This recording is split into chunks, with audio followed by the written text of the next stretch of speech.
Syndicate যখন বুঝে ফেলে এই সরকারের তেমন কোনো ইফেক্টিভনেস, তার কোনো কার্যকারিতা নেই, সে কোনো ব্যবস্থা নেবার জন্য তার কোনো ক্ষমতা নেই, সে দ্বিধান্বিত, শঙ্কিত, সে উদ্বিগ্ন, সে দোলাচলের মধ্যে আছে। সুতরাং এখানে আবার পুরনো সিন্ডিকেট অধিকাংশই বহাল তবিয়তে আছে।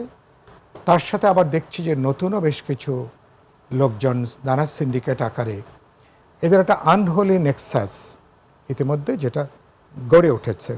কিন্তু ঠিকই বলেছেন যে 1000 কোটি টাকা বা আরও বেশি যেভাবে সাধারণ মানুষের পকেট থেকে তারা বাড়তি বা উপরি তারা নিয়ে নিচ্ছেন। আপনি খেয়াল করবেন যে আমি সরকারকে যেখানে প্রশ্ন করতে চাই, বাণিজ্য উপদেষ্টা বা যারা দেখছেন বা যারা নীতি নির্ধারক, যে সমস্ত পণ্যের আপনারা শুল্ক রেয়াত দিয়েছেন, কোথাও শুল্ক প্রত্যাহার করেছেন বা শুল্ক কমিয়ে এনেছেন, খুচরা বাজারে তার কোনো প্রভাব নেই কেন? সে সমস্ত আমদানিকৃত পণ্যের দাম খুচরা পর্যায়ে আসা, ভোক্তা পর্যায়ে আসা পর্যন্ত তার দাম কেন যুক্তিসঙ্গতভাবে কমবে না? এর ব্যাখ্যাটা তো অবশ্যই সরকার এবং সংশ্লিষ্ট মন্ত্রণালয়কে তার ব্যাখ্যাটা দিতে হবে। 2 হচ্ছে বাজার 5 মাস পরে, এখন তো হানিমুন পিরিয়ড তো অনেক আগেই শেষ হয়েছে, তো এখন আপনি যারা যে 5টা 7টা 10টা কোম্পানি যারা পুরো একটা মনোপলি করছেন বাজারের উপরে, তাদেরকে কেন আপনারা আইনের আওতায় আনবেন না? কেন তাদেরকে জবাবদিহিতার মধ্যে আনবেন না? তাদের আমদানি খরচ অথবা তাদের উৎপাদন খরচের সাথে মিলিয়ে, বিপণন ব্যয় অন্যান্য ব্যয়ের সাথে মিলিয়ে খুচরা বাজারে কতটা হলে যৌক্তিক দাম হতে পারে? প্রশ্নটা এখানেই যে মানে যেই সরকারের প্রতি এত সমর্থন, এত প্রত্যাশা বা আকাঙ্ক্ষার জায়গা থাকার পরেও নিয়ন্ত্রণের জায়গাটা নিয়ে প্রশ্ন কেন থেকেই যাচ্ছে? নিয়ন্ত্রণ মানে হচ্ছে যে সরকার নিয়ন্ত্রণ করতে পারছে না। আমাদের ইতিহাসে এটা সবচেয়ে দুর্বলতম সরকার, যেটা আপনি বললেন। আমাদের এত বিপুল সমর্থন, কিন্তু এত সমর্থন থাকার পরেও দুর্বল কেন? দুর্বল কারণ হচ্ছে যে যারা দায়িত্বে আছেন, যিনি অবশ্য বাণিজ্য উপদেষ্টা আছেন, তিনি এ ব্যাপারে একজন দক্ষ লোক, অভিজ্ঞ মানুষ। তিনি তো ব্যবসায়ী জগতের মানুষ, তিনি বিনিয়োগ জগতের মানুষ, একজন শিল্প উদ্যোক্তা। তার এ ব্যাপারে তিনি অবশ্য এসছেন খুব বেশি দিন হয়নি, তাও মানে 2 মাস, কত 2-2.5 মাস হয়তো হয়েছে। তো তার কাছ থেকে নিশ্চয়ই আমরা আরও হয়তো ভালো কিছু নিশ্চয়ই আমরা হয়তো চাইব। আরেকটা খেয়াল করি, তার মানে কেউ আরেকজন উপদেষ্টা বলেছিলেন সিন্ডিকেটের বিরুদ্ধে যদি ব্যবস্থা নিতে যান তাহলে এখন বাজারে সরবরাহ যেটা আছে এটা ভেঙে পড়তে পারে। তার মানেটা কি? তারা ভয় পাচ্ছেন। তার মানে তারা কোনো ব্যবস্থা নেবার ক্ষেত্রে তাদের কোনো কার্যকারিতা কোনো কিছু নাই। মানুষ যখন বোঝে, ব্যবসায়ীরা যখন বোঝে, সিন্ডিকেট যখন বুঝে ফেলে এই সরকারের তেমন কোনো ইফেক্টিভনেস, তার কোনো কার্যকারিতা নেই, সে কোনো ব্যবস্থা নেবার জন্য তার কোনো ক্ষমতা নেই, সে দ্বিধান্বিত, শঙ্কিত, সে উদ্বিগ্ন, সে দোলাচলের মধ্যে আছে।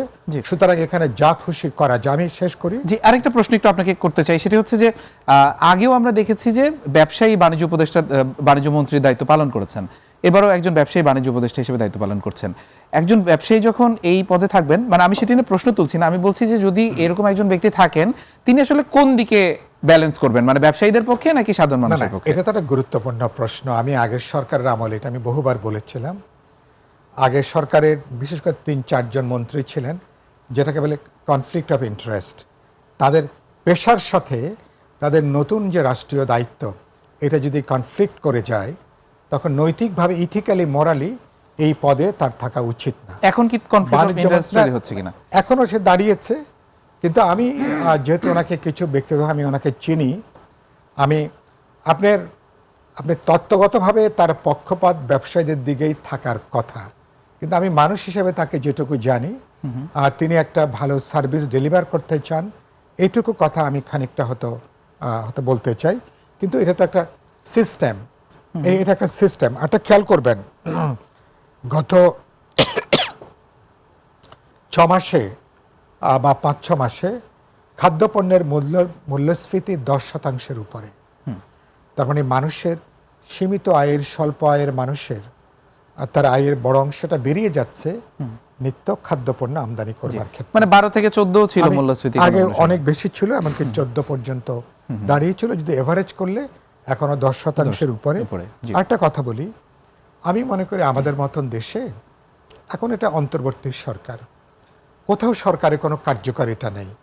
আমি আইন শৃঙ্খলা ক্ষেত্রে বলি, জনজীবনের শৃঙ্খলা, বস্তুত একটা আধা নৈরাজ্যিক পরিস্থিতি দেশে এখন চলছে। সাইফুল ভাই, আমরা অন্তর্বর্তী আমি শেষ সরকারের করি। ব্যাপারে আরেকটু আপনার কাছে কোনো কিছু সরকার সামাল দিতে পারছে না। আমি একটা জিনিস এই বাক্যটা বলে শেষ করি। জি আমাদের মতন দেশে চাল, ডাল, তেল, নুন, লবণ এরকম 8টা-9টা পণ্য আছে। আমি অর্থনীতি ছাত্র হিসেবে এই কথাটা আমি বলতে চাই, বাংলাদেশের কনটেক্সটে এখানে পুরোপুরি বাজারের উপরে ছেড়ে দিলে বাংলাদেশের যে রাজনৈতিক অর্থনীতি যে পর্যায়ে, এখানে ভোক্তাদের কাছে ন্যায্য মূল্যে দেওয়া যাবে না। এরকম 8টা-10টা পণ্যের তার আমদানি, তার বিপণন, তার বাজারজাত এবং খুচরা বাজার পর্যন্ত এখানে সরকারের গুরুত্বপূর্ণ ভূমিকা থাকা দরকার। জি ধন্যবাদ। এরকম একটা সার্ভাইলেন্স ছাড়া, কনস্ট্যান্ট তদারকি ছাড়া সাধারণ মানুষকে বুঝতে পেরেছি। স্বস্তি দেওয়া যাবে না।